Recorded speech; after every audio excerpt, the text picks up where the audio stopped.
Hello students, in previous lecture we have studied about opioid analgesic drugs. Opioids means which drugs which mimics action of morphine or which produce action similar to morphine. Let's start with next subtopic, that is NSAIDs drugs. NSAIDs drugs means non-steroidal anti-inflammatory drugs.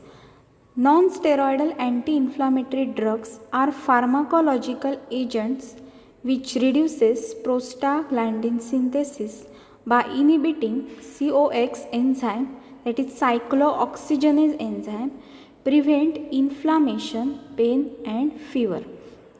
Non-steroidal anti inflammatory drugs म्हणजे जे drugs काय करतात, प्रोस्टाग्लँडिन हे जे hormone आहे किंवा ऑटोकॉइड आहे त्याच्या सिंथेसिसला इनिबिट करतात. कसं तर इनिबिटिंग सायक्लोऑक्सिजनेज एन्झाईम. मग हे prostaglandin is chemical agent which is release in our body. Prostaglandin काय आहे, ऑटोकॉइड किंवा केमिकल एजंट आहे जे इन्फ्लामेशन, पेन किंवा फीवर प्रोड्यूस करतो. म्हणजे त्याचा फिजिओलॉजिकल रोल काय आहे, inflammation, pain, fever, allergy produce करणे. प्रोस्टाग्लँडिनला इनिबिट करणारे ड्रग म्हणजे नॉन-स्टेरॉइडल अँटी इन्फ्लामेटरी ड्रग्स. मग ते कसे इनिबिट करतात तर सायक्लोऑक्सिजनेज एन्झाईमला इनिबिट करून, कारण सायक्लोऑक्सिजनेज एन्झाईमपासून प्रोस्टाग्लँडिन हे बनत असतं. Non-steroidal anti-inflammatory drugs are pharmacological agent which reduce prostaglandin synthesis by inhibiting cyclooxygenase enzyme. Cyclooxygenase एन्झाईमला इनिबिट केल्यामुळे प्रोस्टाग्लँडिनचं सिंथेसिस होऊ शकत नाही आणि प्रोस्टाग्लँडिन रिलीज न झाल्यामुळे इन्फ्लामेशन, पेन आणि फीवर हे प्रिव्हेंट केलं जातं किंवा जर ते प्रोड्यूस झालं असेल तर ते रिड्यूस केलं जातं.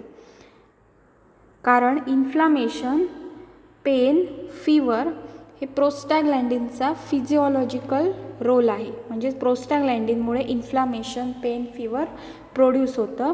ते रिड्यूस करण्यासाठी सायक्लोऑक्सिजनेज एन्झाईमला इनिबिट करावं लागतं. सायक्लोऑक्सिजनेज एन्झाईमला इनिबिट केल्यामुळे प्रोस्टाग्लँडिन सिंथेसिस होऊ शकत नाही.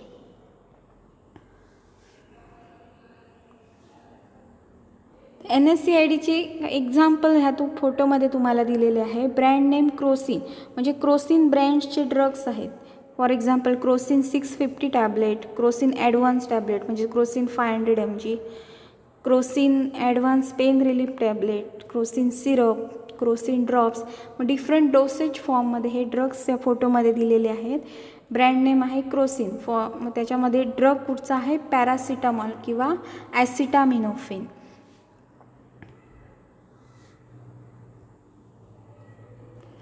Next introduction about प्रोस्टाग्लँडिन.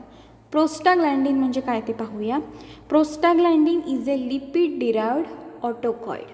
ऑटोकॉइड म्हणजे काय, जे केमिकल सबस्टन्स आहेत, हॉर्मोन्स आहेत, जे बॉडीमधील काही ॲनाबॉलिक, कॅटाबॉलिक रिॲक्शन्स आहेत, त्या रिॲक्शन्ससाठी हे केमिकल मिडिएटर्स किंवा केमिकल सबस्टन्सेस ॲक्ट होतात. Prostaglandin is a lipid derived autacoid. It is also local hormone present in all cells except RBCs. प्रोस्टाग्लँडिन लिपिडपासून बनलेलं असतं, लिपिड डिराइव्ड ऑटोकॉइड किंवा ते एक हॉर्मोन आहे. It is also local hormone present in all cells except RBCs. RBCsमध्ये prostaglandin हे present नसतं. Prostaglandin synthesized by arachidonic acid from membrane phospholipid molecule in presence of enzyme cyclooxygenase. Prostaglandin is synthesized from arachidonic acid. हे arachidonic acid जेव्हा membrane phospholipid बरोबर react होतं in presence of enzyme सायक्लोऑक्सिजनेज. मग सायक्लोऑक्सिजनेज enzyme हे important आहे या स्टेपमध्ये प्रोस्टाग्लँडिन सिंथेसिसच्या. जेव्हा अरॅचिडॉनिक ॲसिड फॉस्फोलिपिडबरोबर रिॲक्ट होतं इन प्रेझेन्स ऑफ सायक्लोऑक्सिजनेज एन्झाईम, तेव्हा प्रोस्टाग्लँडिन सिंथेसिस होतं. Non steroidal anti inflammatory drugs काय करतात, सायक्लोऑक्सिजनेज एन्झाईम आहे त्याला इनिबिट करतात, त्याच्यामुळे प्रोस्टाग्लँडिन सिंथेसिस होऊ शकत नाही. Next, classification of NSAID, that is non-steroidal anti-inflammatory drugs. Non-selective cyclooxygenase inhibitor. First classification. There is NSAIDs are classified into 4 types. First is non-selective cyclooxygenase inhibitor. त्याच्यामध्ये 8 टाईप आहेत. फर्स्ट इज सॅलिसिलेट्स, म्हणजे त्याच्यामध्ये salicylic group present असतो ज्या ड्रग्समध्ये, ते salicylates. Aspirin. Pyrazolone derivatives, pyrazolone group आहे phenyl butazone. Indole derivatives, indomethacin. Aryl acetic derivatives, diclofenac, aceclofenac. Anthranilic acid derivatives, mefenamic acid. Propionic acid derivatives, ibuprofen. Oxicam derivatives, piroxicam, tenoxicam. Pyrrole derivatives, ketorolac. So हे classification हे chemically classify केलेलं आहे, कुठचा chemical group हा present आहे त्याच्यामध्ये, त्यावरून हे क्लासिफाय केलेलं आहे. Salicylates, pyrazolone derivatives, indole derivatives, aryl acetic derivatives, anthranilic acid derivatives, propionic acid derivatives, oxicam derivatives and pyrrole derivatives. Next, B, preferential cyclooxygenase 2 inhibitor. Second type, preferential cyclooxygenase 2 enzyme inhibitor. म्हणजे काय, सायक्लोऑक्सिजनेजचे सायक्लोऑक्सिजनेज 1, सायक्लोऑक्सिजनेज 2 असे 2 types आहेत. मग प्रिफरन्शियली, first प्रिफरन्शियली सायक्लोऑक्सिजनेज 2ला जे inhibit करणारे drugs आहेत, cyclooxygenase 2 एन्झाईमला inhibit करणारे drugs, for example nimesulide. Next, selective cyclooxygenase 2 inhibitors, जे फक्त सायक्लोऑक्सिजनेज 2 एन्झाईमला इनिबिट करतात, etoricoxib. Next, analgesic antipyretic with poor anti inflammatory action. Analgesic means it relieves pain, antipyretic it relieves fever with poor anti inflammatory action. This is classified into 3 types. Para aminophenol derivatives, ज्याच्यामध्ये para aminophenol group आहे. Paracetamol. Pyrazolone derivatives, metamizole, propyphenazone. Benzoxazocine derivatives, example Nefopam. So this is classification of NSAID drugs.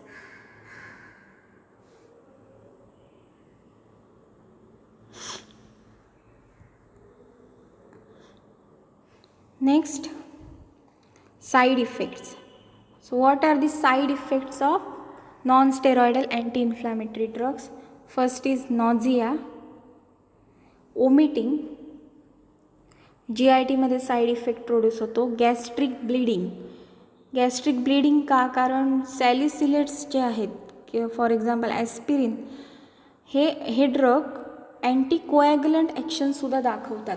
Analgesic action व्यतिरिक्त अँटीकोॲग्युलंट action किंवा अँटीप्लेटलेट action दाखवतात. म्हणजेच ते ब्लडला thin करतात, प्लेटलेट्सना कोॲग्युलेट करण्यापासून prevent करतात, म्हणजे ब्लड हे थिन होतं. त्यामुळे गॅस्ट्रिक ब्लिडिंग हा साईड इफेक्ट होऊ शकतो सॅलिसिलेटचा. नंतर अल्सर, गॅस्ट्रिक ब्लिडिंग झाल्यामुळे ऑटोमॅटिकली त्याच्यामधून अल्सर प्रोड्यूस होऊ शकतो. रिनल डॅमेज, किडनीमध्ये डॅमेज होऊ शकतं. Hepatic damage, liver damage. Hepatic damage means liver damage, म्हणजेच हे किडनी आणि लिव्हरवर टॉक्सिक इफेक्ट प्रोड्यूस करतात. Next, therapeutic uses. So what are the therapeutic uses of NSAID drugs? First analgesic, it relieves pains. मग ती कुठची पेन असेल, headache, बॉडेक, toothache, कुठची मसल पेन, तर त्या पेनला रिलीव्ह करण्यासाठी म्हणजेच पेन किलर म्हणून हे ड्रग्स यूज करता येतात. ॲनाल्जेसिक. अँटीपायरेटिक म्हणजे इट रिलीव्स फीवर. जे काय एक्स्ट्रा टेम्परेचर इन्क्रीज झालेलं असतं ह्युमन बॉडी, एलिव्हेटेड टेम्परेचर जे असतं ते डिक्रीज केलं जातं, म्हणजेच नॉर्मलाइज केलं जातं, नॉर्मल बॉडी टेम्परेचरपर्यंत आणलं जातं ते ह्या ड्रगमार्फत. अँटीपायरेटिक ड्रग म्हणून ही अँटीपायरेटिक ॲक्शन प्रोड्यूस करतात. जो एलिव्हेटेड टेम्परेचर बॉडीचं असतं ते नॉर्मलाइज केलं जातं. अँटी इन्फ्लामेटरी ड्रग म्हणजे म्हणजे सूज होत येते, काही कॅपिलरीजमध्ये ओडेमा प्रोड्यूस होतो, तो प्रिव्हेंट केला जातो. Anti inflammatory. Anti rheumatoid arthritis ह्याच्या ट्रीटमेंटसाठी NSAIDs ड्रग्स दिले जातात. अँटीप्लेटलेट एजंट म्हणून म्हणजेच प्लेटलेट कोॲग्युलेशनला प्रिव्हेंट करण्यासाठी म्हणून ॲस्पिरिन हा प्रिस्क्राईब केला जातो.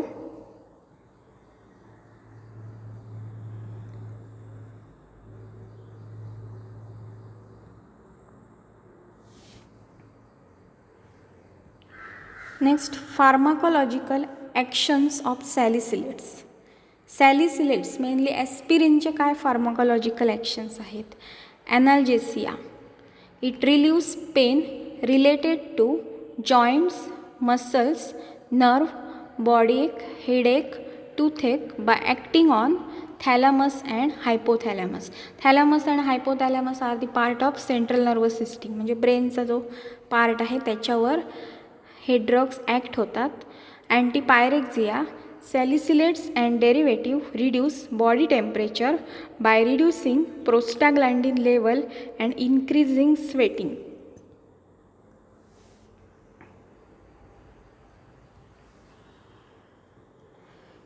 On respiration, salicylates are respiratory stimulant, respiratory सिस्टीमला स्टिम्युलेट करणारे ड्रग्स आहेत. Salicylate stimulate respiration by direct action on medullary respiratory centre and indirectly by decreasing plasma CO2 concentration. Medullary respiratory सेंटरवर directly act होऊन हे drug जे salicylate आहेत ते रेस्पिरेशनला stimulate करतात आणि indirectly by decreasing plasma CO2 concentration. CO2चं कॉन्सन्ट्रेशन कमी झाल्यामुळे रेस्पिरेशन हे स्टिम्युलेट होतं. Anti inflammatory action, salicylates and derivatives have potent anti inflammatory action by decreasing capillary permeability and reducing development of inflammatory oedema. Capillary permeability, capillary means smallest blood vessel in our body. मग हे salicylate drug काय करतात, त्याची permeability decrease करतात, त्यामुळे anti inflammatory action produce होते. कारण capillary permeability decrease केल्यामुळे त्याच्यामध्ये ओडेमा प्रोड्यूस होत नाही, म्हणजे त्या कॅपिलरीजना सूज येत नाही किंवा फ्लुइड ॲक्युम्युलेट होत नाही.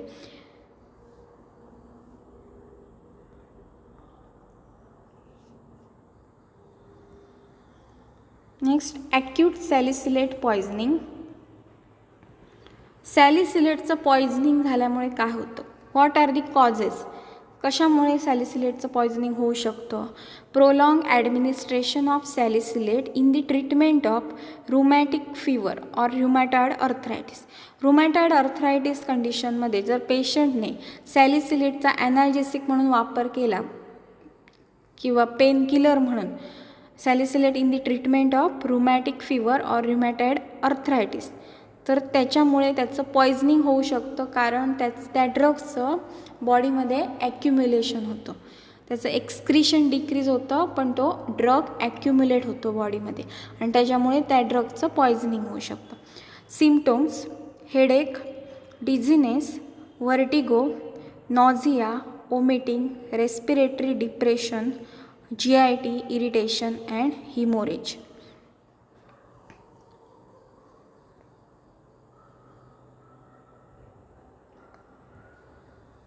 So what is the treatment of acute salicylate poisoning? Patient need to hospitalize immediately. Gastric lavage to remove unabsorbed drug from stomach. जर तो ड्रग स्टमकमध्ये ॲब्सॉर्ब झाला नसेल तर अनॲब्सॉर्ब फॉर्म ऑफ ड्रग हा स्टमकच्या बाहेर काढला जातो. Force alkaline diuresis by alkalinisation of urine with 2% dextrose and 2% sodium bicarbonate. Force alkaline diuresis का केले जातं? जेव्हा तो ड्रग सॅलिसिलेट ड्रग जेव्हा स्टमकमधून ॲब्सॉर्ब झालेला आहे ब्लडमध्ये सर्क्युलेट झालेला आहे, तेव्हा तो ड्रग ब्लडमधून बाहेर फेकण्यासाठी कसा एक्सक्रीट करता येणार? तर तो युरिन फॉर्ममध्ये in the form of urine मार्फत तो एक्सक्रीट करता येतो. म्हणून फोर्स अल्कलाइन डायुरेसिस हे केलं जातं बाय अल्कलिनायझेशन ऑफ युरिन. युरिनला अल्कलाइन फॉर्ममध्ये कन्वर्ट केलं जातं with 2% dextrose and 2% sodium bicarbonate. External sponging with cold water और अल्कोहोल. एक्सटर्नल स्पॉन्जिंग थंड पाण्याने पेशंटचं हे टेम्परेचर हे डिक्रीज केले जातं. External sponging with cold water और alcohol. Vitamin K and blood transfusion is advised to prevent haemorrhagic complication. Vitamin K हा काय आहे? कोॲग्युलंट आहे. And blood transfusion is advise to prevent haemorrhagic complication. Haemorrhage का होतं? Haemorrhage म्हणजे काय? तर ॲस्पिरिन हा अँटीकोॲग्युलंट ॲक्शन प्रोड्यूस करतो. अँटीकोॲग्युलंट ॲक्शन प्रोड्यूस केल्यामुळे प्लेटलेटची संख्या त्याच्यामुळे कमी होते. प्लेटलेट ॲक्युम्युलेट होऊ शकत नाही आणि प्लेटलेट कोॲग्युलेशन किंवा प्लेटलेट ॲक्युम्युलेशन होऊ न शकल्यामुळे रक्त हे पातळ होतं आणि त्याच्यामुळे ब्लिडिंग होतं. त्याला म्हटलं जातं हिमोरेज. मग हे हिमोरेज प्रिव्हेंट करण्यासाठी हिमोरेजमध्ये लॉस ऑफ ब्लड होतं. ब्लड लॉस प्रत्येक ऑर्गनद्वारे ब्लिडिंग होऊ शकतं. फॉर एक्झाम्पल गॅस्ट्रिक ब्लिडिंग होऊ शकतं. मग अशा वेळी ब्लड हिमोरेज झाल्यामुळे ब्लडची डिफिशियन्सी प्रोड्यूस होते. त्याच्यासाठी कोॲग्युलंट ॲडमिनिस्ट्रेट केले जातात. मग कोॲग्युलंट काय आहे? विटॅमिन के आहे. हे रक्त दाट करण्यासाठी दिलं जातं अँड ब्लड ट्रान्सफ्युशन केलं जातं.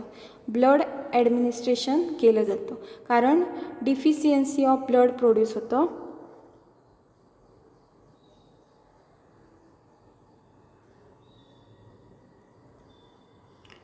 Next, aspirin is not given in peptic ulcer.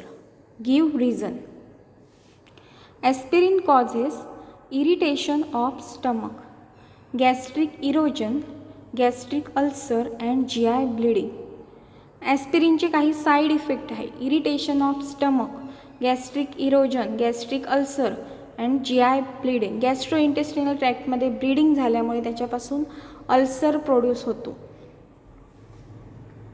आणि त्यामुळे स्टमक इरिटेशन हे प्रोड्यूस होतं. It also causes decrease in prostaglandin level leading to increase secretion of HCl and ulceration.